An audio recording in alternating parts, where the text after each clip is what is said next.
তাবিঈদের মধ্যে মুহাম্মদ ইবনে সিরিন খুব ভালো স্বপ্নের ব্যাখ্যা জানতেন। এক লোক এসে মুহাম্মদ ইবনে সিরিনকে বলল যে আমি দেখলাম আমার ছেলে পানি খেতে খেতে পেটটা এত বড় হয়ে গেছে। এই একই স্বপ্ন আরেকটা লোকও দেখলো, দেখে এক মূর্খের কাছে জিজ্ঞেস করলো। সে বলল, সর্বনাশ, এত বড় পেট হয়ে গেছে, তোমার ছেলে তো মারা যাবে। ঠিকই কয়েকদিন পরে ছেলেটা মারা গেল। আর একই স্বপ্ন দেখে এই লোক মুহাম্মদ ইবনে সিরিনকে জিজ্ঞেস করেছিল, উনি বলেছেন যে তোমার ছেলে তো অনেক বড় আলেম হবে। ঠিক তাই হয়েছে, ওই ছেলে অনেক বড় আলেম হয়েছে। তো ফাইন্না রুইয়া তাকাউ আলা মা তুআব্বার, স্বপ্নের ব্যাখ্যা তেমন হয় যেমন এটার ব্যাখ্যা করা হয়। রাসূল সাল্লাল্লাহু আলাইহি ওয়াসাল্লাম একবার স্বপ্নে দেখলেন যে তিনি ওনাকে দুধ দেয়া হয়েছে, বাটিতে দুধ খাচ্ছেন, পরে আঙ্গুলের ফাঁক থেকে দুধ বেরোচ্ছে। এই সামান্য একটু দুধ রাসূল সাল্লাল্লাহু আলাইহি ওয়াসাল্লাম উমরে ফারুককে দিলেন।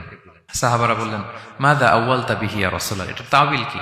তখন বললেন, আউয়ালতু বিহি আল ইলম, এটা দিয়ে আমি জ্ঞান বুঝিয়েছি, মানে উমরে ফারুকের আল্লাহ তাআলা অনেক জ্ঞান দিবে।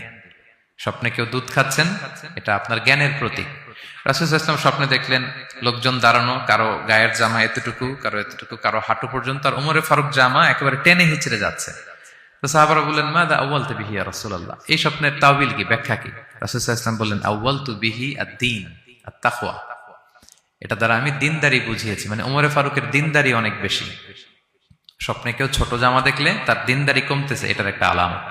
তো এই জন্য হুট করে স্বপ্নের কথা কাউকে শেয়ার করতে নেই।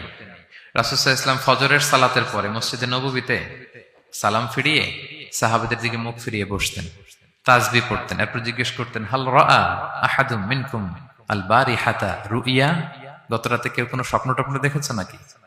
তো তখন সাহাবারা এই স্বপ্ন বলতেন, রাসূল সাল্লাল্লাহু আলাইহি ওয়াসাল্লাম ব্যাখ্যা করতেন। সুবহানাল্লাহ, কত সৌভাগ্যবান ছিলেন তারা। তাহলে স্বপ্ন বলা যাবে নাকি কাউকে? না। খুবই শুভাকাঙ্ক্ষী, আপনার একেবারে ক্লোজ ফ্রেন্ড, তাকে বলতে পারেন। আর অনেক বড় আলেম যিনি ভালো ব্যাখ্যা করতে পারবেন, আপনাকে গাইড করতে পারবেন, তাকে বলবেন, এছাড়া বলা যাবে না। আর খারাপ স্বপ্ন তো বলাই যাবে, আল্লাহ তাআলার কাছে পানা চাইতে হবে। তাহলে ঘুমিয়ে ঘুমিয়ে যেটা দেখি এটা কারোর কাছে বলা যাবে না। আর যেটা পাওয়ার আকাঙ্ক্ষা মানুষকে ঘুমাতে দেয় না, ওইটাও একটা স্বপ্ন। বলে না যে আমার জীবনের স্বপ্ন আমি এটা করব, এটাও স্বপ্ন। এই ভিশনও শেয়ার করা যাবে না কারোর সাথে। আপনারা তো ব্যবসায়ী মানুষ, টিপস শিখাই দেয় কিছু।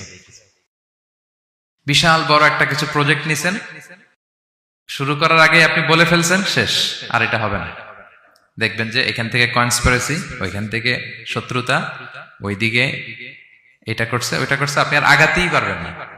দুঃখজনক হলেও সত্য, আমরা বাংলাদেশিরা তো এগুলোতে অভ্যস্ত। সবার মধ্যে কম বেশি জেলাসি কাজ করে ন্যাচারালি, আমাদের বাংলাদেশিদের এটা আরো বেশি। আমি আমার প্রায় আলোচনাতে বলি যে আমাদের জাতীয় খেলা হাডুডু হওয়ার কারণ হচ্ছে এই খেলার ধরনটাই এমন, একজন সামনে যেতে চায়, 10 জন পা ধরে পিছনে টানতে চায়। তা আপনি আপনার ভিশন